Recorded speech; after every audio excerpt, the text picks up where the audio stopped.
Well, we're back again. Thank you for being here with us. And if you're live, we have a great treat. We have Gubert Finsterle, I hope I said that right, from Italy. And we have Doug Prater, who is the communications officer and a whole bunch of other stuff at iAwake Technologies with us. And he's a brilliant musician and audio scientist, I would say, as well as an audio artist. So we went off this rather tremendous conversation that everybody who's listening just experienced. And do you have anything, Gubert, you'd like to build on what we've been talking about so far, and in this particular part of Spiritual Technologies 2.0 Summit? To build on, what do you mean with to build on? What? Well, if there's anything, there was a lot of stuff that in our panel conversation that we had, or maybe anything that's residual with you, Doug, that you would like to ask Gubert while we have him here by his lonesome. Oh, if I have something to add or to say about, I found very interesting our conversation the last time. I agree mostly with all the things that the people said, in particular that in all the cultures of humanity, music has is an important point from where we can start to explain how these cultures have developed. So as light and sound are two, we can say, areas that are founding our culture, our human culture. And in this matter, I agree completely. That's why I suggested to explore also the world of non-structured sound. That means sounds before music. It's something that also the ancient cultures tell us. For example, when they speak about the laugh of a mythical figure that would have created with his laughing the world. So laughing, for example, is a non-structured sound. It's not music. Or a great big bang, it's also not music. It's a transient. So that's my opinion. That as I see that non-structured sound works very efficiently, I must say, not only for curing illnesses or diseases, but also expressly to increase our, we can say, our boundaries of consciousness, because the way it works is, we can say, bringing the brain to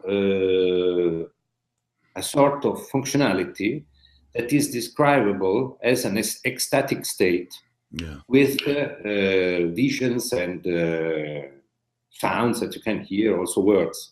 So, as the ancient people said, ecstasy is a state that brings an increase of knowledge in a direct way. So, this is what happens during also this session. The fact that after you will not have migraine or you cure your panic attacks or other diseases, this is, in my opinion, an effect brought by the brain who auto-resets itself. And this is something that was hypothesized by some clinical researchers, that an ecstatic state could be a state where the brain makes a sort of control of all his programs. This is more or less my idea. I must say, I think quite proved by bioelectrical measurements and phenomenological description. So are you saying, Gubert, that the sound that you're using is like unstructured sound? Are you using nature sounds, or are you using just unstructured sounds that you create yourself? Created with a computer. Okay. No, there are very precise sounds created with a logic. And in my opinion, the brain understands this simple logic. This is what I suspect. It's not only the sound that is important, but also, or maybe more, the logic that constructs, that wields these complex sounds. In fact, there is a sort of binary logic in these sounds that is playing with correlated and uncorrelated structures. So if you can imagine that correlated structures can be described as a one, with a one, uncorrelated are described with a zero, so zero correlation or one correlation. And so, in fact, it's a sort of binary code that the brain understands in terms of how the space experience is reconstructed by this sound. So they are original structures of the brain, or that brain uses to get in contact, we can say, with the external world. So the mind, we have to understand which word we want to use, but must have a representation of a space, for example, before we have the perception of a space. And in my opinion, we have this, and this happens exactly during dreams. And we know that the fetus dreams. So we have a space experience before we have a perception of the experience of space. And my idea is that if we are able to, we can say, reconstruct a correct spatial representation, the brain goes in a sort of auto reset mode and resets all the programs that it has inside. So dysfunctional patterns or neural dysfunctional patterns should be eliminated or deleted or reprogrammed, if you want to use this word. I must say this happens, and in a very fast way. We can also see it in real time with high-density EEG analysis. For example, migraine has a marker that you can say on an EEG. EEG, you know what it is, electroencephalography.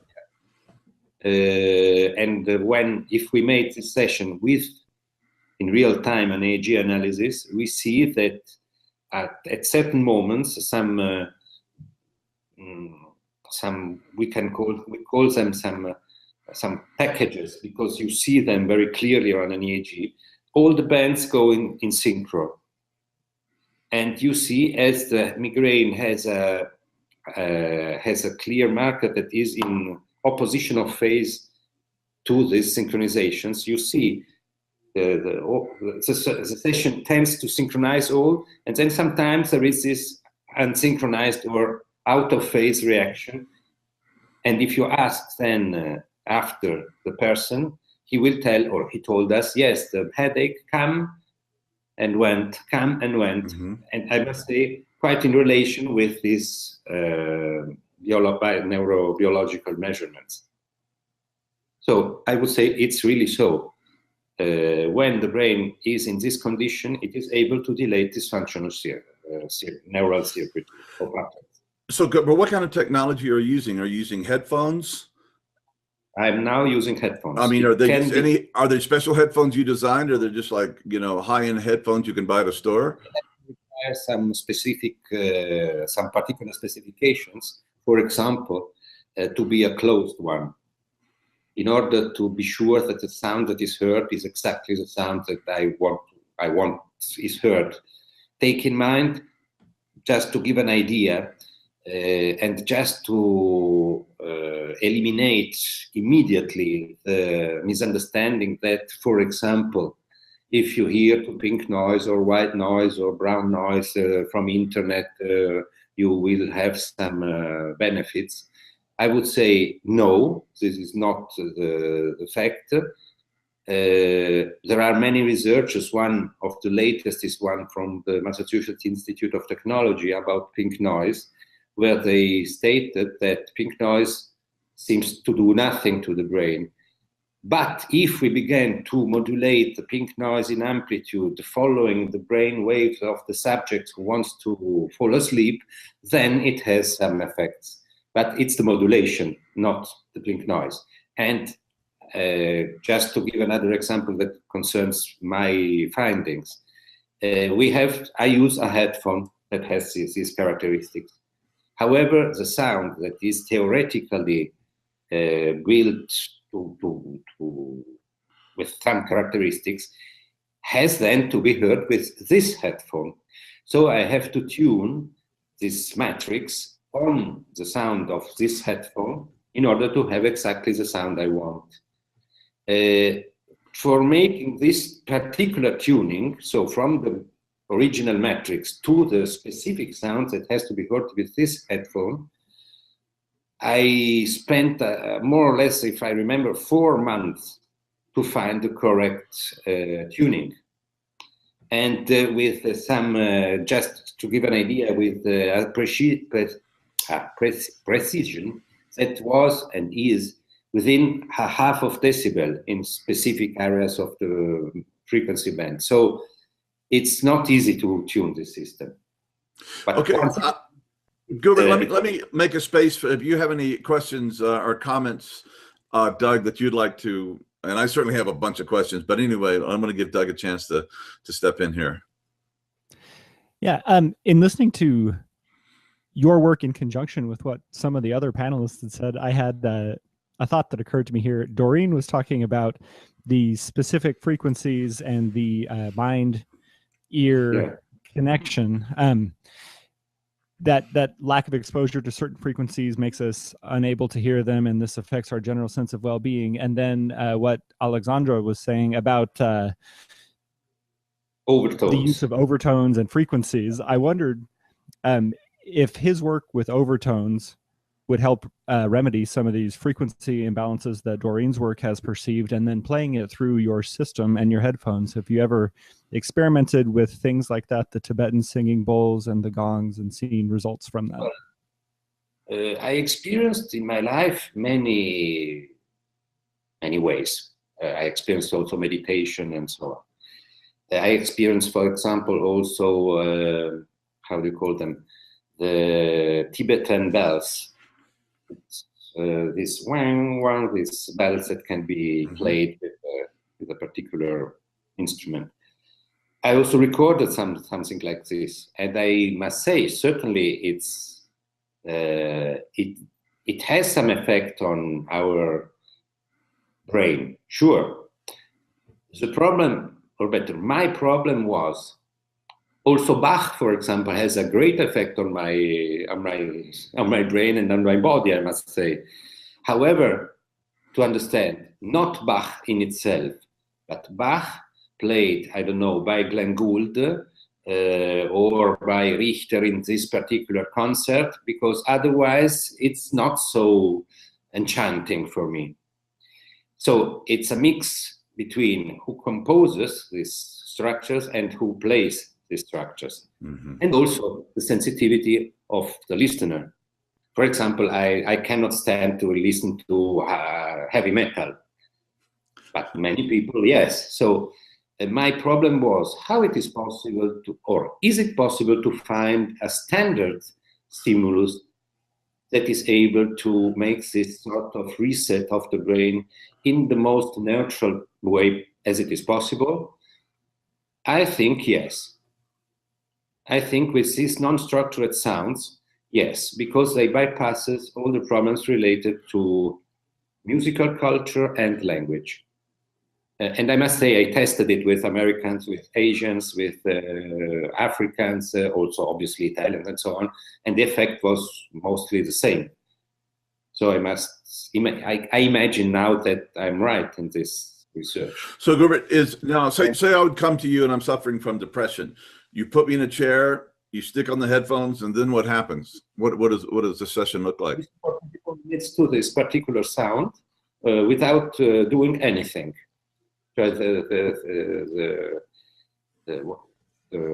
say it in Italian, consegna. What you have to do is nothing. Stay there, and the thing will work automatically. And how long does that last? How long doing nothing? For 10 minutes, 15 minutes, a half hour, an hour? 24. 24. But I must say, when it works, it works quite often, or maybe always, you don't feel the time that is passing. you would say that is 5 to 10 minutes, not more.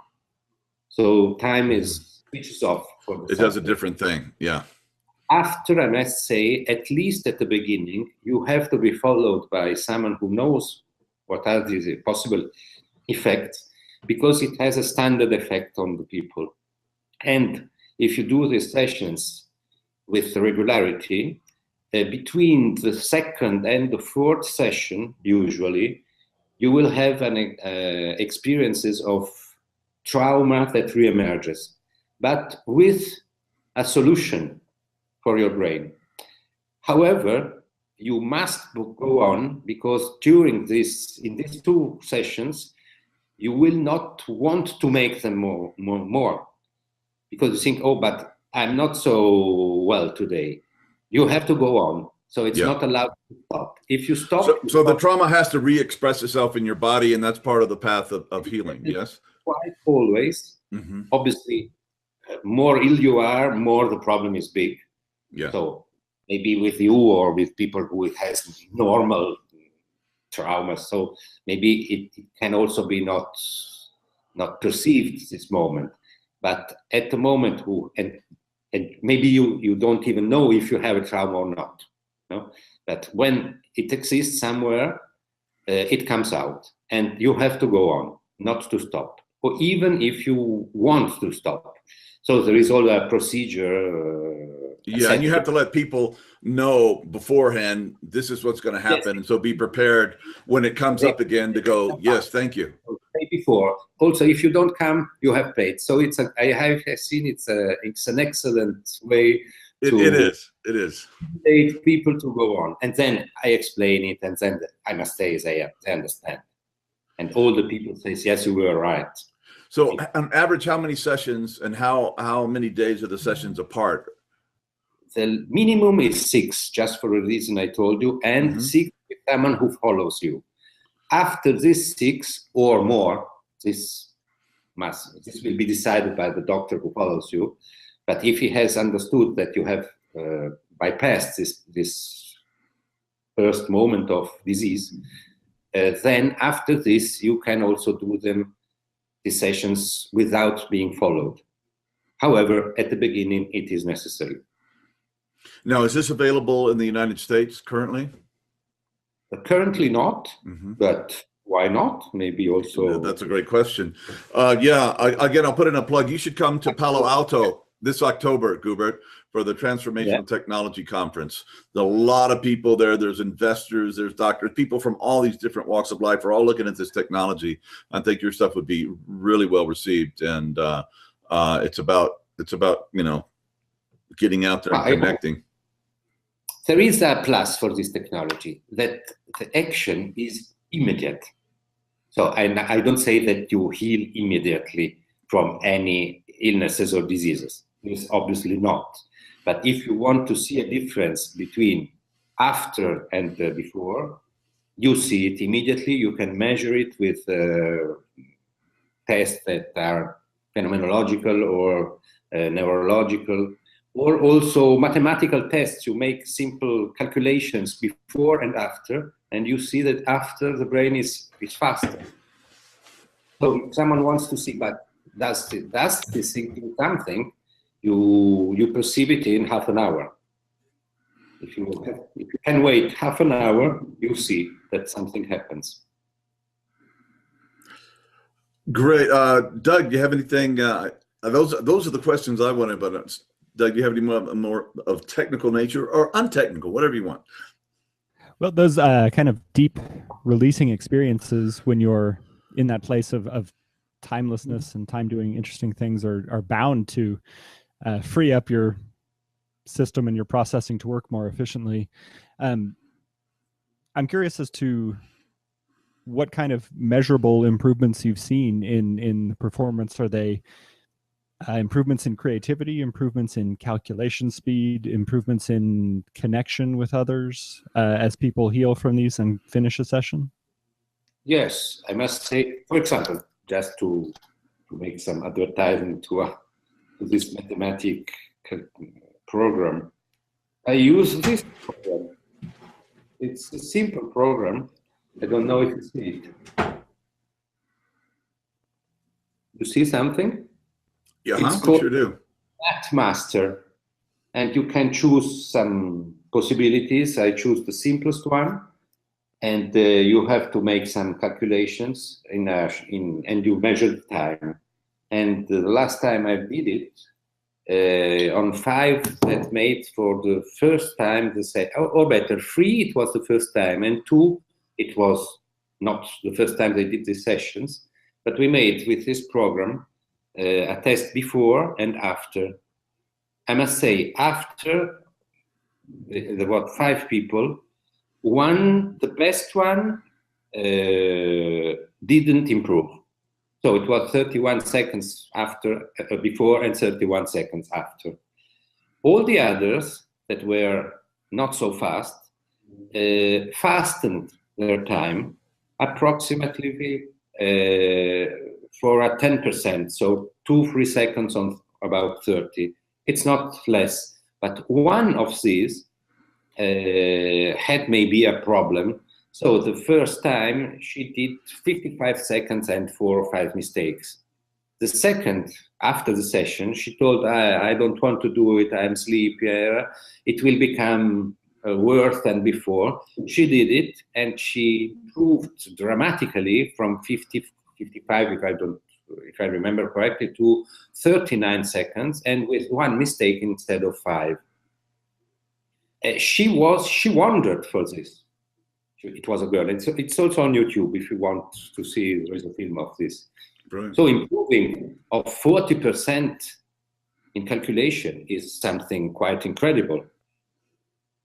And if you want, you can test it also with your strength. You become stronger after. Physically stronger. Yeah, Oh. you can measure dynamometer. Now, are any of these devices available for testing in Europe? Or, well, obviously we can go to Italy, which would be great. I love Italy. But can other people in different places in Europe access these devices? Or are there any test devices in the United States? The device can be utilized in more than one. We call them PAT points. It's psychoacoustical transitional. In Italian, it works. Yeah. I think the word is not bad. PAT, P-A-T. PAT points. There are 5. Don't remember.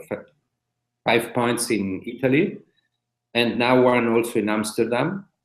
So I'm slowly expanding the activity, and the problem, but it's not a problem. I think you can find it really reasonable.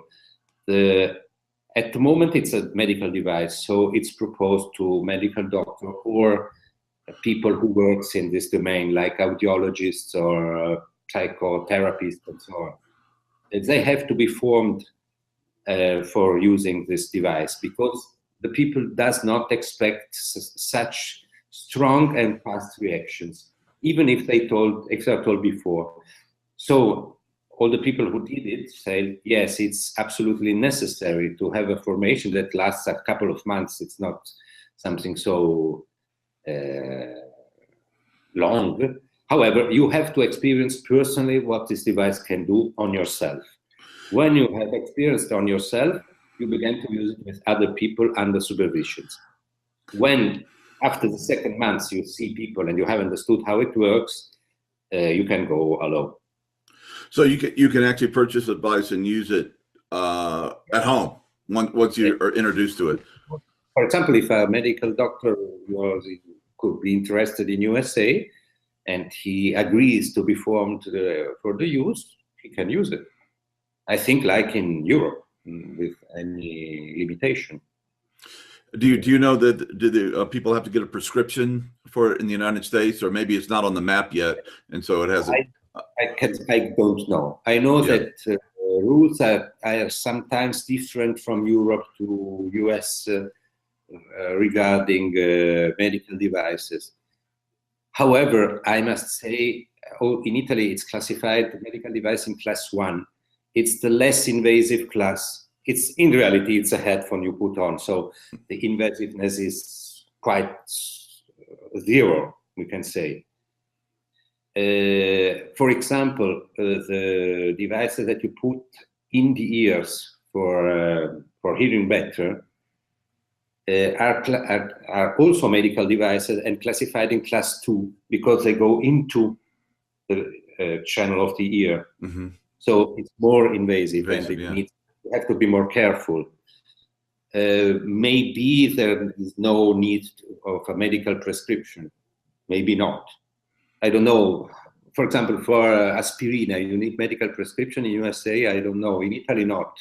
No. However, if you take 20, you die. So right. can be dangerous. Yeah, absolutely.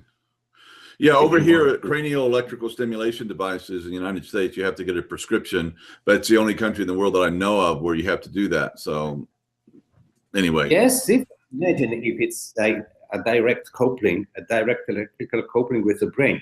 This, I would be very careful. However, in this case, it's hearing sounds. It's hearing sounds at the level classified to be just under the legal level of noise in ambience where we work. It's just a little bit lower to the tolerant ambient noise in a public. So do you think this is some? Go ahead, Doug. I was going to say you've done a lot of work on your headphones. I'm curious if you've tested different amplifiers and amplification systems too, and if that has made an impact in the results that you're receiving from the headphones. There is no relation. Any amplification system is okay. I tune the signal just in order that what you hear independently from the device you use is what I want to hear. So I can also use the headphone you have it now on your head. You give it to me for a week. I find the cord, I tune the signal exactly for this headphone, and so it will be okay. So amplifiers in reality has no influence on this. So what I'm hearing, Gubert, it could be very possible that you could work with people just like this on Skype, on the internet. Boom, yeah. They stream or they download the tracks or they buy a CD or something, and you could guide them through the first part, and it could, from Italy you could go all over the planet with it, which is what we kind of do at iWake. I must point out this is important. We've got 1 minute, Gubert. I have it on my phone, in my phone. So it is technologically obvious that it can be diffused by the internet. However, you must understand that hearing this sound is not hearing sounds that you can download from internet, like LSD sound, marijuana sound, or something like this. This has an important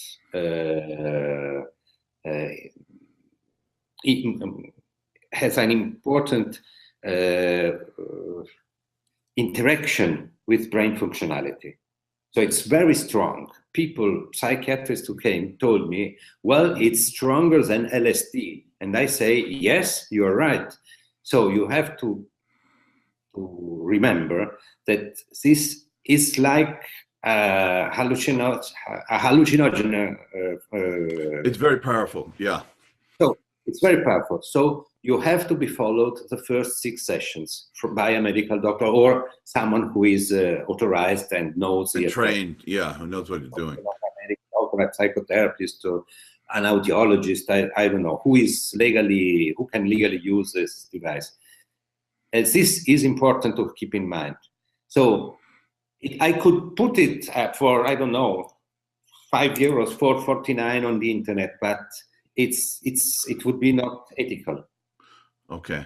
Because it's like giving LSD without the instruction, or even if you give, you have to follow exactly this, then people does not follow. I know it. Never people follows instruction for use, they don't read it either. Yeah. So you have to be followed. And this maybe makes it a little bit slower, but in my opinion, it's safer. Well, either you should come over in October to get together with us at the conference so we can introduce your work to a lot of people. If not, you're going to force me to go to Italy, which is a real drag. No, it would be really good. I adore Italy and would love to come see there and experience that. I may have to send Doug over there if you're okay with that, Doug, to check this out. Yeah, twist my arm. Yeah. Hey, Gubert, we've got to wrap this now, but thank you so much, and for the brilliant work you're doing. And we'll give you a follow-up email and invite you to this thing, and let us know how we can support you. And I just hope that, anyway, this is going to be evergreen too. People will be able to watch this on and on. Or hear us via Skype. It's so easy. Yeah, absolutely. So we'll have your information out where people can get a hold of you. And do you have a website in English, or is it all Italian at this point? At the moment, there is a website in English about audio systems, but it has to be renewed completely because I changed this in Italy. I need a little bit time. However, publications in the Italian site, that is the one who is linked in your site, are 80–90% in English. So if you want to read, you will find many publications in English. Brilliant. Hey, Gubert, thank you so much. We got to wrap this now, but thank you for your work. Thank you for your time and your energy, and we really appreciate your sharing today.